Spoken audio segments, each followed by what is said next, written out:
I felt the scalding coffee seep through my silk blouse, the burning sensation spreading across my back as gasps echoed around LeBlanc's elegant Sunday brunch table. My mother, Eleanor Preston, stood behind me, still holding the empty coffee pot, her perfectly manicured hands steady and her expression cold as ice. "Mom," Amanda, my younger sister exclaimed, though I noticed she made no move to help me. Typical. My name is Jennifer Preston, and at 32, I'm a cardiothoracic surgeon at Boston General. Yet sitting here, coffee dripping down my back, I felt like I was 16 again. The constant disappointment, the family embarrassment, the one who never quite fit into the Preston mold. "Eleanor," my father murmured, barely looking up from his eggs Benedict. "Was that necessary? Was that necessary?" Not "Are you okay, Jennifer?" or "What the hell are you doing, Eleanor?" Just a mild query about necessity. I almost laughed at the absurdity of it all. "Completely necessary," my mother replied, setting the empty pot down with a delicate clink. "When your daughter refuses to help save the family business, preferring to play doctor instead, this is what she deserves." Play doctor, right? Because performing life-saving heart surgeries was just a game. I stood slowly, coffee dripping onto the expensive restaurant carpet. The other patrons were staring now, phones discreetly raised to capture the Preston family drama. My mother would hate that. Appearance was everything to her. "Jennifer, sit down," she hissed, finally showing a crack in her perfectly poised demeanor. "You're making a scene." "I'm making a scene." I kept my voice level, professional, the same tone I used when delivering difficult news to patients' families. "You just poured scalding coffee down your daughter's back, because she wouldn't abandon her medical career to take over your failing boutique chain." "Failing," Amanda interrupted, her perfectly glossed lips twisting into a sneer. "Just because you're too selfish to help." "Failing," I confirmed, reaching into my purse. "Would you like to see the proof?" My mother's face paled slightly. "What proof?" I pulled out a folder, the real reason I'd agreed to this brunch. The audit reports from the last 3 years, the hidden accounts, the loans, the properties mortgaged to cover mounting debt. I placed each document on the table, watching my mother's composed mask crack further with each revelation. "How did you," she started, "get these?" "Unlike Amanda's business degree, from that online college you pretend is prestigious, my education taught me how to research properly. When you started pressuring me to take over the business, I did my due diligence." The table fell silent. Even my father looked up from his plate, his face ashen. "You're lying," Amanda said, but her voice wavered as she glanced at the documents. I smiled, though my back was still burning. "Am I? Is that why Mom's been desperately trying to convince me to take over? Not because I'm suddenly the daughter she's proud of, but because she needs my surgeon's salary to bail out her sinking ship? That's enough." My mother's hand came down hard on the table, rattling the crystal glasses. "How dare you spread these lies, Mrs. Preston?" A new voice interrupted. We all turned to see the restaurant's manager, looking concerned. "We've had complaints about the disturbance. I'm afraid I'll have to ask you to leave." My mother's face flushed red. Public embarrassment, her worst nightmare. "Of course," I said smoothly, gathering the documents. "We were just finishing." "Oh, and Mom." I turned to face her, ignoring the pain from my coffee-soaked blouse. "You might want to hold on to what's left of your coffee. You're going to need it when the SEC investigators call about those hidden accounts." I walked out of LeBlanc with my head high, leaving my family sitting in stunned silence. As I reached my car, my phone buzzed with a text from Amanda. "You've destroyed this family."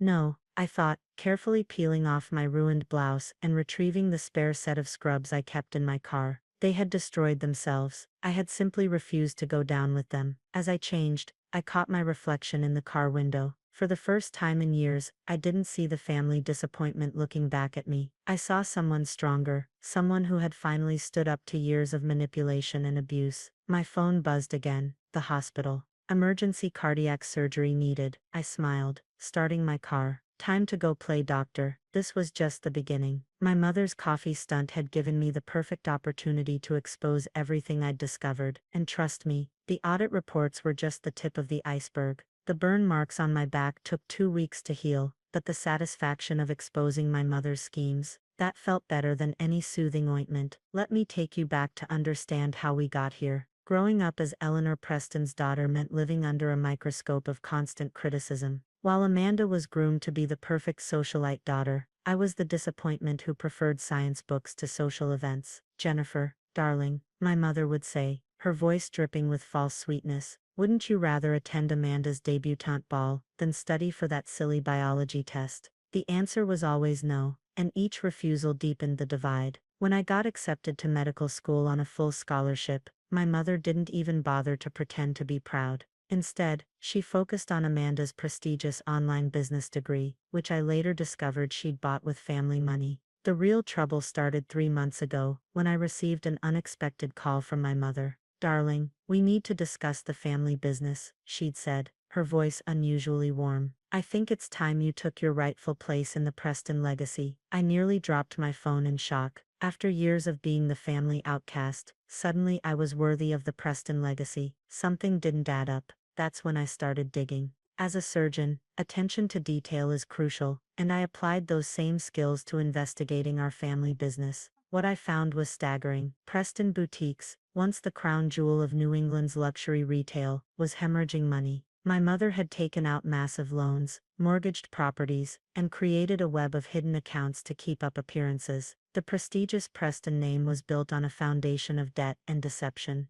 "Dr. Preston." My thoughts were interrupted by Sarah, one of my surgical residents. "The SEC investigators are here. They'd like to speak with you about the documentation you provided." I nodded, taking off my surgical gloves. I'd sent copies of everything to the authorities the day after the coffee incident. My mother's attempt to humiliate me had backfired spectacularly. My phone buzzed. Amanda again. She'd been alternating between threats and pleas since that Sunday. "The investors are pulling out," her message read. "Mom's having a breakdown. How could you do this to us?" I thought about the countless times they'd hurt me. The graduation dinner they skipped for Amanda's yoga retreat. The time my mother told a potential date I was damaged goods because I prioritized my residency over socializing. The years of subtle and not so subtle emotional abuse. But what really sealed their fate was what I discovered last week. Hidden in those financial records was evidence that my mother had been embezzling money from my grandmother's trust fund, money that was meant for her medical care. Grandma Rose had been moved to a more affordable facility last year. "She doesn't know the difference anyway," my mother had said dismissively.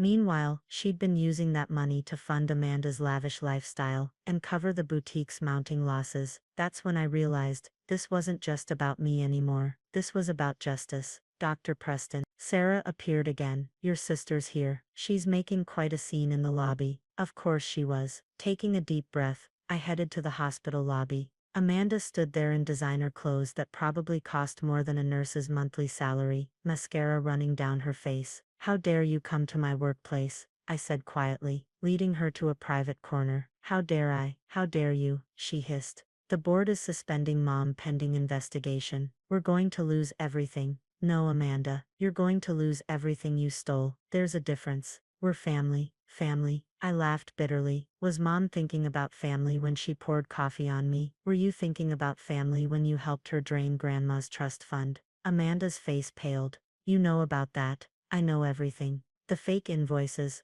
the hidden accounts, the diverted funds. Did you really think I wouldn't figure it out? I'm the disappointment who got into medical school, remember? We can fix this," she pleaded, grabbing my arm. "Just tell the investigators you made a mistake. We'll give you a share of the business." I gently but firmly removed her hand. "There won't be any business left to share, Amanda. The SEC doesn't look kindly on years of financial fraud. Then you'll have nothing too. No family, no inheritance." "I have my career," I interrupted. "My skills, my integrity. What do you have besides Mom's stolen money?" The look on her face told me she'd never considered that question before. For a moment, I almost felt sorry for her. "Almost." "Security will show you out," I said, turning away. "Oh, and Amanda, don't come back here again. Unlike Mom, I won't settle for just coffee." As I watched security escort my sister out, I felt no satisfaction, no joy, just a quiet certainty that I'd done the right thing. The Preston legacy of lies was about to come crashing down, and I had front row seats to the show. My pager beeped.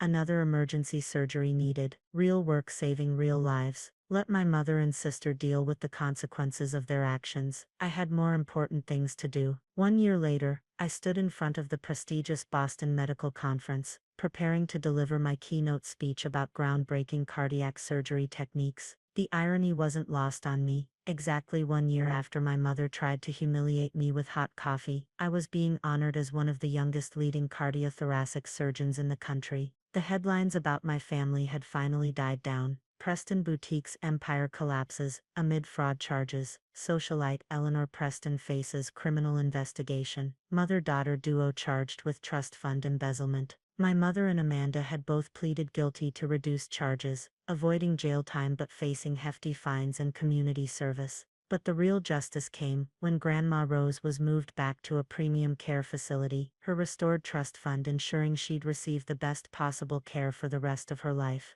Dr. Preston, my assistant, touched my arm. They're ready for you. I walked onto the stage, facing hundreds of medical professionals. In the front row, I spotted Sarah, now my head resident, beaming proudly. Next to her sat my father, looking older and somehow smaller in his now outdated suit. He'd reached out to me 3 months ago, after my mother and Amanda's sentencing. We met at a small coffee shop, neutral territory. The irony of coffee wasn't lost on either of us. I failed you, he'd said simply, his hands trembling around his cup. I failed you every time I stayed silent, every time I looked away. I don't expect forgiveness, but I needed you to know that I know that now. It wasn't a perfect apology, but it was a start. We'd been having monthly dinners since then, slowly rebuilding something that resembled a relationship. Distinguished colleagues, I began my speech. Today I want to talk about courage. Not just the courage it takes to open someone's heart and hold their life in your hands, but the courage to stand up for what's right, even when it costs you everything you thought you needed.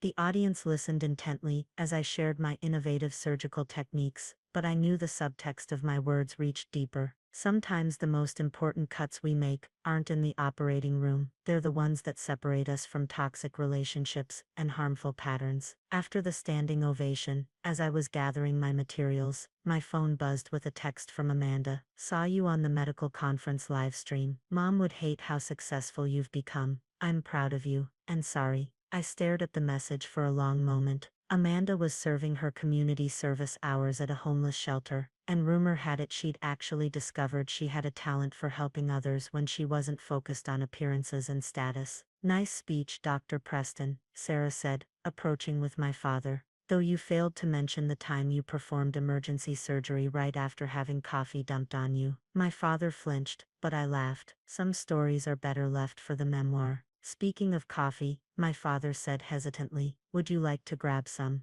I mean to drink, not to. He trailed off, embarrassed. I'd like that, I replied, gathering my things. But Dad, I'm buying. As we walked out of the conference center, I caught a glimpse of our reflection in the glass doors, a successful surgeon and her recovering father, both learning how to build something new from the ashes of what was lost. My phone buzzed again. The hospital. One of my patients needed emergency follow-up care. Go, my father said, understanding in his eyes. Save lives. That's who you always were, who you were meant to be. I'm sorry it took me so long to see it. I hugged him quickly before heading to my car. The burn scars on my back had faded to almost nothing, but I kept them as a reminder, not of the pain or humiliation, but of the moment I finally stood up and chose myself. Eleanor Preston had tried to break me that Sunday morning, thinking she could force me back into the box she'd created. Instead, she'd given me the push I needed to break free completely. As I drove to the hospital, I smiled at the paper coffee cup in my holder. These days, coffee didn't remind me of that horrible brunch. Instead, it reminded me of early morning rounds, of late-night surgeries, of lives saved and boundaries protected. Sometimes the worst moments in our lives become our greatest catalysts for change. My mother had called me trash and tried to break me. Instead, she'd helped me realize my true worth, and that was worth all the coffee in the world.